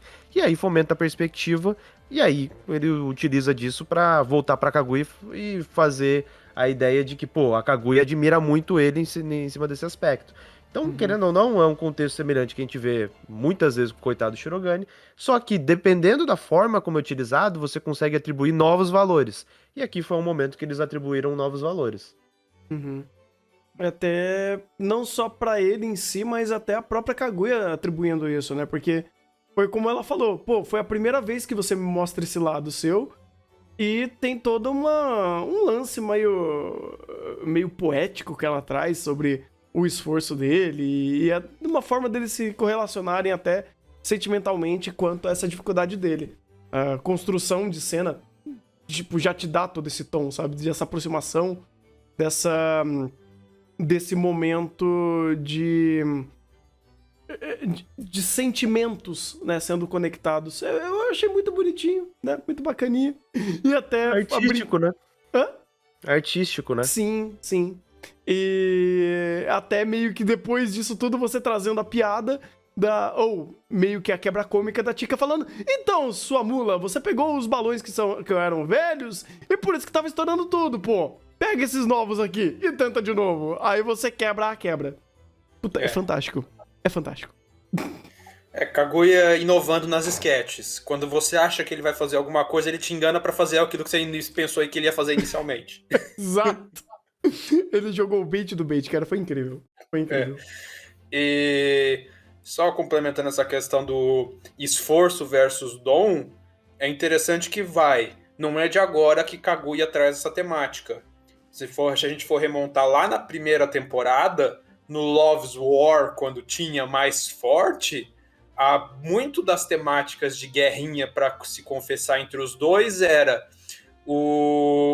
uma parte da Kaguya meio que já dominando a situação toda e já tendo 1001 planejamento, a questão do dom dela ser muito boa em fazer muita coisa, e o Shirogane o tempo todo se esforçando para contra-atacar, para fazer o dele e tudo mais. Então uma dinâmica que meio que já está estabelecida já há muito tempo, em outras perspectivas. E a questão dela ver um lado diferente dele também é interessante, porque nessa temporada a gente teve de novo a questão da sketch do estudo para as provas, onde, de novo, um não quer admitir para o outro que se mata de estudar para manter a posição que tem. E todo mundo, não, é facinho, eu naturalmente sei isso. E de novo, o Shirogane, ele tem muito dessa questão de tentar manter as aparências dele. Que dessa vez ele não manteve. Ele foi franco, tipo, não, eu não consigo fazer tudo. Pois é até engraçado porque ele já tava frustrado naquele momento, sabe? Tipo, porque foi uma pedrada antes da Chica e da Nagisa. Dele, Sim. Pô, de novo, uma coisa besta dessa você não consegue fazer. E aí, tem até a faixinha do demônio da Kaguya, da Chica colocando, pô, será que eu peguei pesado com ele? E aí você tem ele meio que remoendo isso, falando, beleza, então eu vou num outro lugar. Onde eu vou? Conselho estudantil, lugar tranquilo. Kaguya costurando, num lugar tranquilo, conselho estudantil. Meio que você seta naturalmente. É aquela cena que não é conveniente, mas é coerente pelo contexto que eles estão sendo apresentados. Aí você dá esse momento pros dois conversarem. Que também faz uma baita diferença. Tipo, não é... Nossa! Você por aqui? Quem diria, né? Tipo, porra! Não, é coerente. É coerente até a Kaguya ficar na dúvida entre a tortura e estar sozinho com o presidente. Que, Sim. inclusive... Isso, de certa forma, referencia a sketch das massagens que a gente viu nas temporadas passadas, só que trocando lado. Nossa. Sei lá, Não, fui longe demais. Eu acho que um pouquinho, porque a ideia da tortura e algo agradável ele É outro ponto, é outro ponto. Nossa, caraca, você lembrou disso. Nossa, foi longe, hein? Foi longe.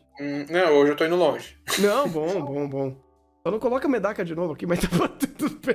Quem colocou agora foi você, caraca! Ai, puta vida. Bem, então, episódio 8. E no episódio 8, cara... deixa eu lembrar aqui. O Mad Boy. O nosso Miyuki Mad Boy. Não, Não... a gente já conversou sobre isso. E eu discordo, porque tava escrito Mad Boy, eu concordo. É Mad Punk Boy. Mad Punk Boy, verdade. Verdade. Vamos ver. A gente já discutiu sobre isso, já tivemos uma conclusão. E a conclusão é Mad Punk Boy. Eu acho que é Mad Dragon Punk Boy. Tinha um Dragon ali também, não tinha? Tinha um monte de coisa escrita ali. Para de inferir coisa, por favor. Não, tinha um monte de coisa ali escrito. O Dragon, para de inferir coisa. Pô, eu não lembro. Tinha uma coisa escrita, eu acho que era na barra da calça, alguma coisa assim. Tinha muita coisa escrita ali. Ai.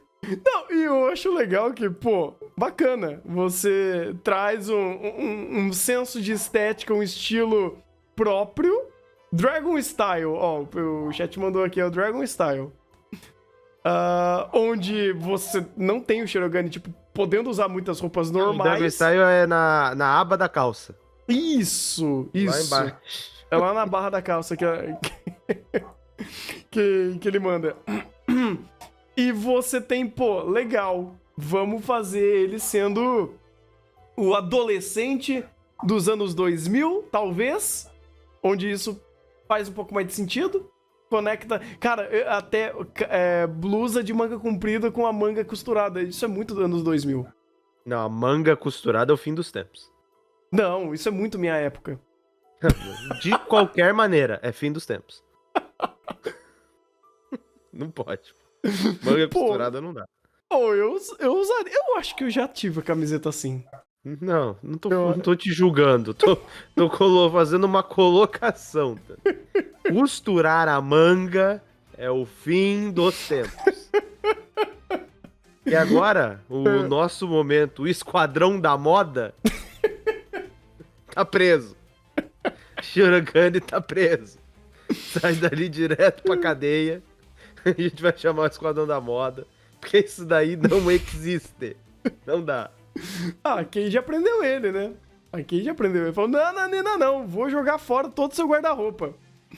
O ponto é o que tem no guarda-roupa.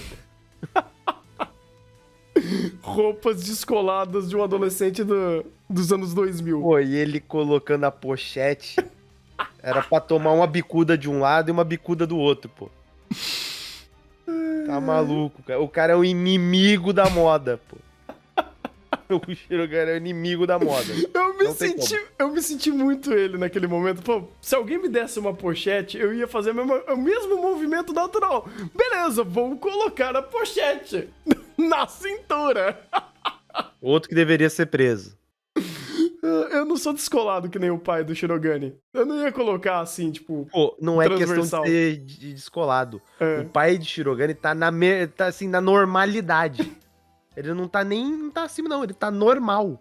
O problema é o anormal do filho dele. E no caso também o anormal do streamer que acha que a pochete vai na cintura como se fosse um cinto. Olha, na minha época, quando a pochete Lá vem o papinho da minha época. Denuncia a própria idade e também denuncia a própria ignorância com relação à moda. Sim, Pô, sim. É possível. Não escondo isso de ninguém. Eu tô vendo. Eu tô vendo, fica tranquilo. Mas eu acho errado, porque tá aí, a armadilha tá aí, a armadilha é a pochete. Porque você já dá a escolha do erro, você já veicula o erro ali. A pochete já é um erro. Colocar ela da forma, assim, como se fosse um cinto, é só você assinar é só você virar a carta armadilha. Mas a carta armadilha já é pochete. Pochete já é um erro. Não, o erro é a sua ignorância com relação ao uso da pochete. A pochete não é um erro? Não é um erro. Nunca foi? Inclusive é um excelente item. É um Entendi. excelente item. Por que que tu vai levar? Porque às vezes, dependendo da tua calça, não dá pra colocar celular, carteira, uma porrada de coisas que tu vai estar levando. Uhum. Aí tu tem lá uma pochetinha que carrega tudo que tu precisa. E tu não precisa levar uma mochila. Ou seja, a pochete, 500 QI, quem utiliza dela. E utilizar ela na cintura é uma desgraça completa. Então a ideia de passar no daquela forma é muito mais funcional. É muito mais funcional. E também, em caso de São Paulo, quem anda com a pochete na cintura é pedir pra ser roubado. Peraí.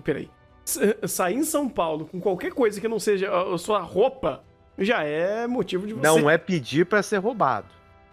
Mas deixar a pochete na cintura é atestado de ignorância pedindo pra ser roubado. Ok, faz sentido. Ah, você pode Tanto colocar um que cadeado. o que é feito quando se anda em São Paulo? Hum. Você coloca a mochila nas costas? Não, tu coloca a mochila na frente. Sim, isso é. Porque daí ela já funciona também como uma série de colete à prova de bala. 2 em 1. Depende do que tu tem dentro, né? Aí tu tá falando por você. Aí tu tá falando por você. Se tu tem alguma coisa lá que segura tiro dentro da tua mochila ou dentro da tua pochete, fale por você. Ah, é sempre bom, é sempre bom. É sempre bom andar com uma placa de metal que segura uma 9mm, pô. Sobrevivência. Sobrevivência no mundo moderno. Exatamente. Já que não pode andar armado, a gente pelo menos anda protegido. Sim, uma placa de aço na mochila. Exatamente. Ai. Meu Deus do céu. Ah, Pelo menos o Shirogane ele aprendeu a se vestir. uhum. Dito tudo isso, o Shirogane não tá errado. Não tá Quando errado. você não tem dinheiro, é muito difícil você, assim, estar na moda, minimamente. Não precisa nem estar na moda, você ter uma roupa, um conjunto que faça sentido. Porque aí você não tem a opção de escolher, né? Porque você vai lá no bazar, escolhe uma aqui, opa, vai lá, depois você inventa alguma coisa, né? Depois tu monta o teu Megazord. Mas naquele momento tu pega uns pedaços do Megazord, depois você vai lá e monta o Megazord pra ver se faz sentido. Ah, mas aí... Então é muito mais difícil, né? Ah, mas não é o famoso e fácil e tranquilo camisa de banda? Não resolve? Fale por você. Fale por você. Se você coloca uma calça jeans e uma camisa de banda, fale por você. Entendi. Eu não Agora faço me fala isso, tá? como que ele vai com a camisa de banda pro festival da escola. Ah, Que não é nem da escola dele. putz. Ah, pode ser um Ramones. Aí ninguém... Sei lá, tem gente que confunde camisa do Ramones como camisa de marca, então tá bom. Aí isso diz mais sobre a pessoa do que sobre a sua ideia, Tana. Eu já vi muita pessoa sendo beitada. Nossa, Ramones, aquela marca de camisa, né? É, aquela marca de camisa. Eu já vi muita gente, o Thunder atestando a ignorância daqueles que ele conhece. Porque eu Sim. nunca vi isso. Você nunca viu isso? É, isso diz mais sobre as pessoas que estão em volta de Sim. você do que sobre a sociedade. Porque o normal da sociedade é não conhecer Ramones. Seja a marca ou seja a banda. Pronto. Olha, ainda tem esse, mas tem a vertente da banda Lacoste.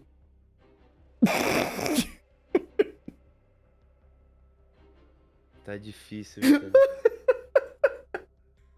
Ué, já que é pra colocar conhecimentos de causa aqui, né? Conhecimentos empíricos, tá aí, ó. A banda Lacoste. Pois é, gente. Eu vivi algumas coisas esquisitas nessa vida. Mas Não, mas aí você citou algo da moda, né? É, Lacoste. Lacoste tá tudo bem. Não. Pagar 3 Vai, vezes tá por de causa de uma Lacoste, camisa por causa vai de uma porra de pagar um 500 pau crocodilo. Você vai pagar É. 500 pau na camisa, mas você vai estar bem trajado, né? Você não vai estar igual o Miyuki. Entendi. Então, você paga 3 vezes mais pra porra de uma lagartixa na sua camisa. Aí é triste, velho. Mas tu tem a lagartixa, né? Vai ter a lagartixa. Você tá protegido. Não, você tá Tu protegido. não tem um Mad Boy na tua camisa. Tu não tem a camisa costurada. Tu não tem uma calça com escrito Dragon Style, pô. Então Meu é Deus. assim, né? Ai. Mas eu quero trazer uma outra discussão que é super importante pra esse episódio. Mas Igor- não é mais importante que a discussão da moda. Não, de fato não, mas eu acho que é uma discussão muito, muito importante pra gente entender qual é a grande diferença de Kaguya usar cenas do mangá aqui e outros animes fazerem isso? Principalmente quando tá morrendo um certo pai aí. Xiii. Ih! Qual é a grande diferença?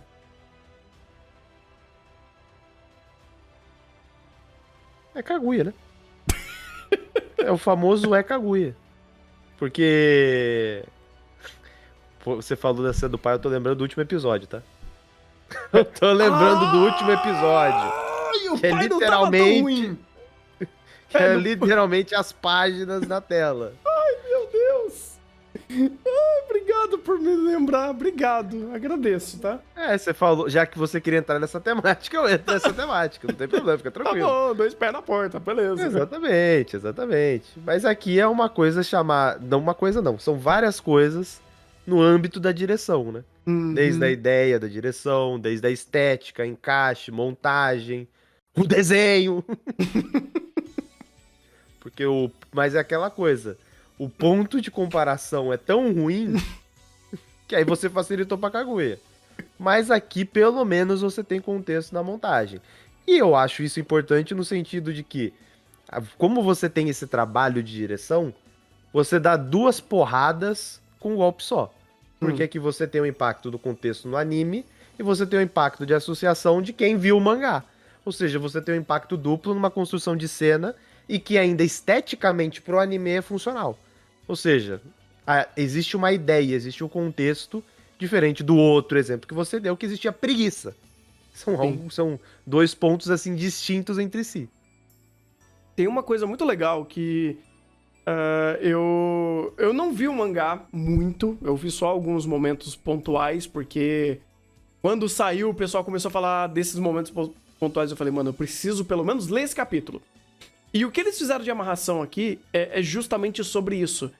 Tanto que eles usaram algumas cenas da Kaguya, de fato, estando deprimida por conta disso.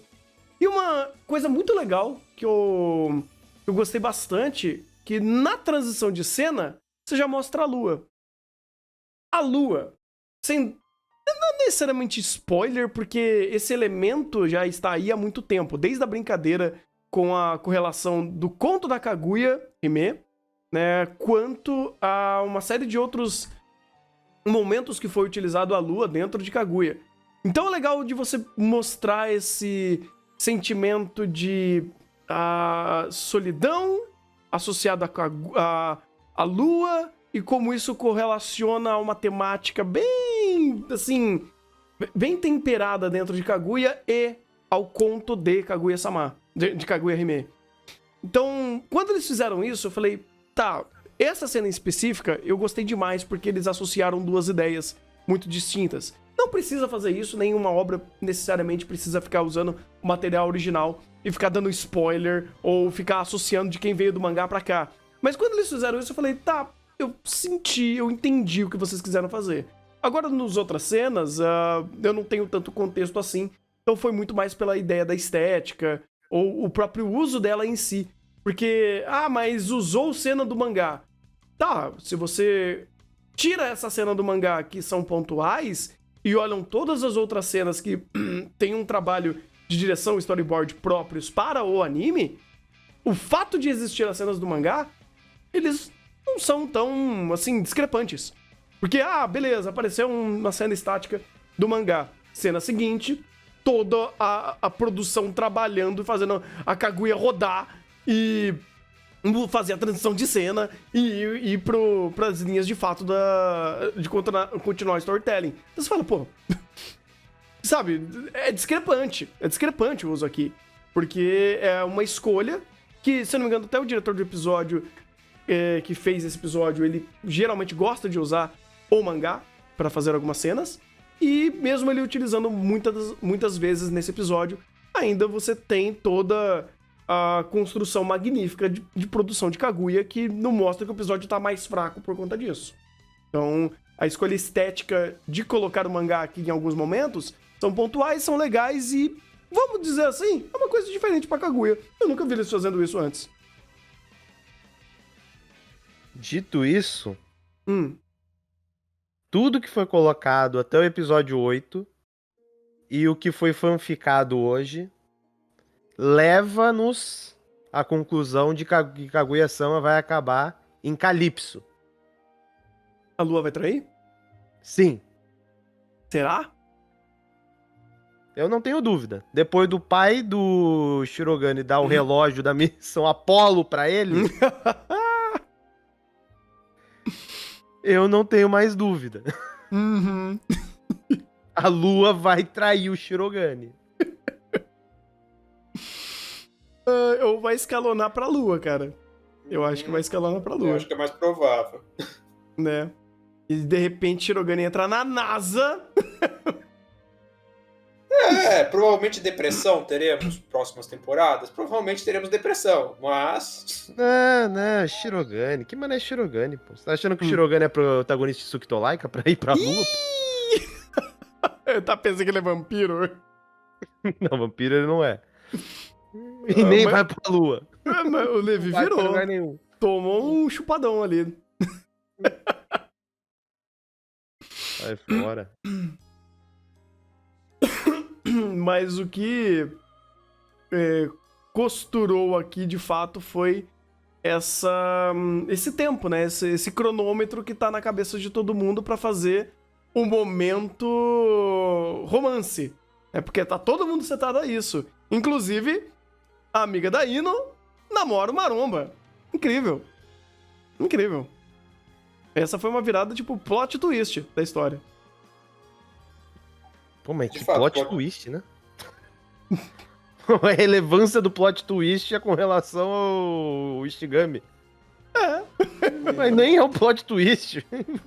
Pô, é de fato uma informação, aconteceu.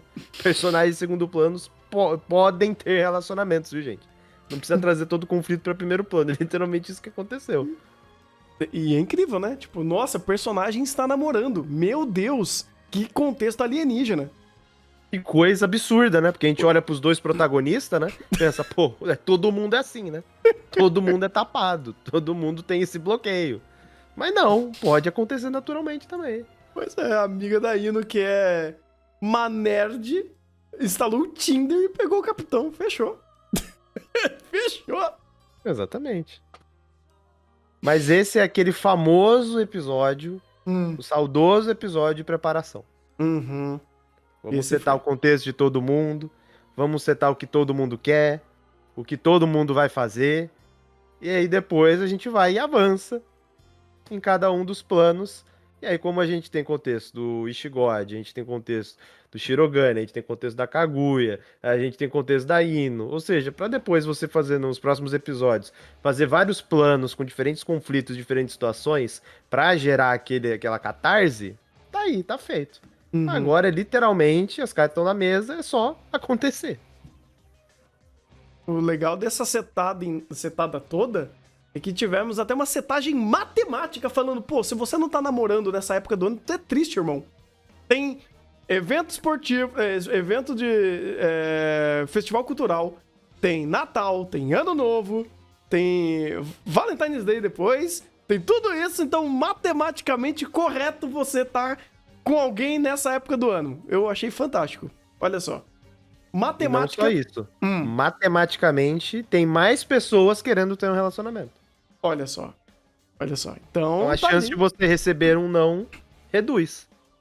Sim, Então, é verdade. se alguém no chat acha que a chance de você receber um não é 90%, dentro dessas circunstâncias passou para 80%. Mas se você pensar matematicamente, só tem duas opções: sim ou não. Ou seja, é sempre 50%. Não, você pode tomar um ECA. ECA tá englobado no não, continua 50%. Olha, essa matemática não funciona bem assim, você sabe. Pô, pro coach quântico funciona. E isso que Não, importa. Peraí. Depois eu que trago referência longe aqui. Não, mas aí Eu não que trago tá. referência longe, eu trago referência daqui. Mas eu quero fazer um questionamento lógico aqui. Se a pessoa responder obrigado, eu estou feliz, isso é um sim ou não? Bem, isso provavelmente cai mais pro sim, porque se ela tá feliz É. Não foi um ECA, né? e agradeceu, Eu acho que isso cai mais pro sim. Agora eu tenho medo, depois disso ter saído depois da referência do coach quântico, eu tenho medo de onde saiu essa. Você não sabe! Eu não sei se eu não sei ou se eu esqueci. Não, você esqueceu, mas você já viu. Você esqueceu. Então Tá eu ótimo. vou continuar sem lembrar. Tá ótimo. Obrigado. Cuidado que o chat vai falar daqui a pouco. fica Não, não tranquilo. precisa. Só Não tô esperar vendo algum... o chat. É só esperar um pouquinho que o Crad vai te dar esse contexto.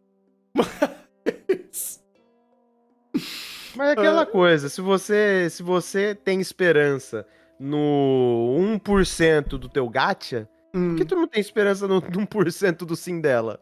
Pô, Aí é outro anime. Aí Aí já- essas contas aí são de outro anime, Igor. Aí é outro chá, aí se você quiser participar. Rikekoi tá aí pra gente falar sobre gacha de novo, inclusive. Mas... probabilidade de chances, ou melhor, distorcer números não é em Kaguya e em Rikekoi. Aqui os números foram eficientes. Falou, galera se pega mais nessa época do ano, tá comprovado cientificamente, então vamos lá pegar a galera. Vamos começar aí o arco de relacionamento de todo mundo e que provavelmente todo mundo vai poder tomar um chute na bunda também, porque...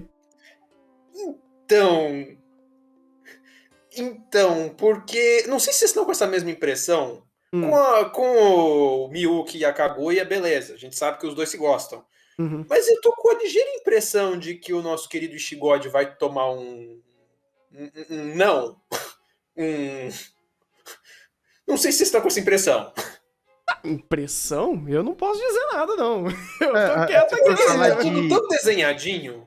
se for Tá, falar de tudo impressão... tão desenhadinho pra ter aquela quebra de tipo. Literalmente quebra de personagem. Uhum. Que. Sei, assim. eu já falei. O jeito que tá, a lua traiu, e é assim que vai ser pra todo mundo. Assim como a lua traiu, a ginástica artística também pode trair. Ih, Não, ali eu acho que tá mais na cara. ih. A lua já não sei. A lua pode ter outros problemas aí, mas a ginástica eu acho que sim. Uhum. Tá muito na cara. Eu me Né? surpreenderia se não fosse. O que eu tô ansioso pra saber é o como, não o quê. O que ele tomou um pé na bunda já é quase implícito a toda a brincadeira que eles estão fazendo aqui. Mas como vai ser e como isso vai destruir os nossos corações que eu tô interessado em saber. Porque Kaguya faz isso, pô. Legal, eu vou fazer algo que, se você pensar um pouquinho, vai fazer sentido.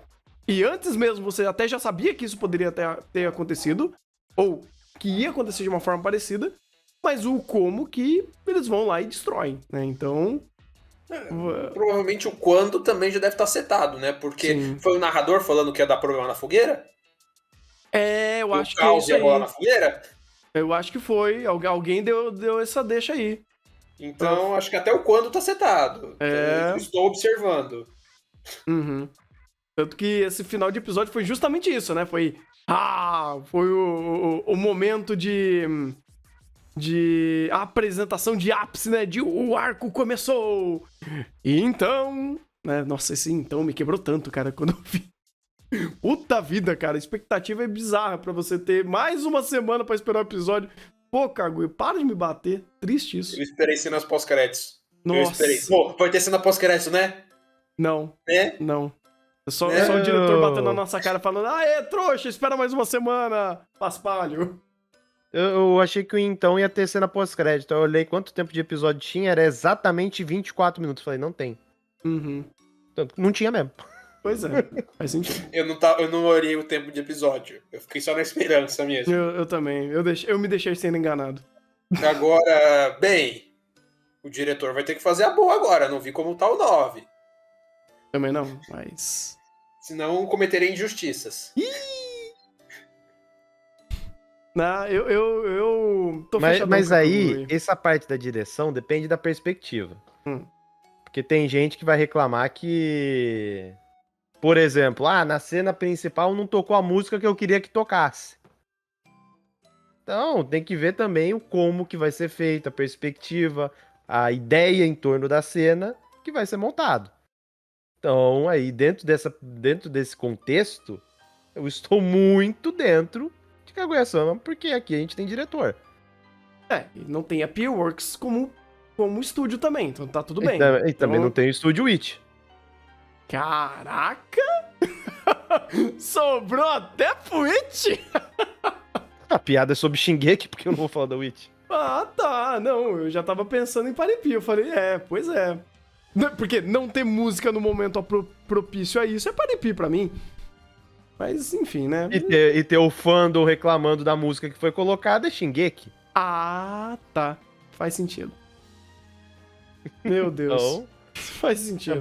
também tem que alinhar essas expectativas, né? Uhum. Não vou assistir o episódio 9 de Kaguya-sama esperando que vai tocar Calypso, a lua me traiu, né? Não é assim que funciona, né? Será? Eu não sei quem esperaria isso, mas tudo bem. Ah, eu conheço um cara aí. Eu conheço um cara aí. Eu conheço um cara aí. O Thunder falando em terceira pessoa é demais. Ah, eu, né? Eu que trouxe a referente de Calypso pra cá. Olha bem pra minha cara, você acha que eu conheço Calypso. Eu até perguntei, porque eu tinha uma dúvida sincera se a lua me traiu era do Calypso. Então... Mas você sabia, você conseguiu conectar, mesmo com Cloyster, de uma banda que não existe mais. Não, Ou seja, você tem conhecimento. Mas quem tem mais conhecimento, que sabe até que a banda terminou, é uma outra pessoa aí, né? Então... Pô, eu sou um homem de cultura, né? Óbvio que eu vou saber. Tá bom. Você não se veste como Mad Boy. Faz sentido. Não. Eu só ando virgulado. Virgulado! Meu Deus! Ok, acabou.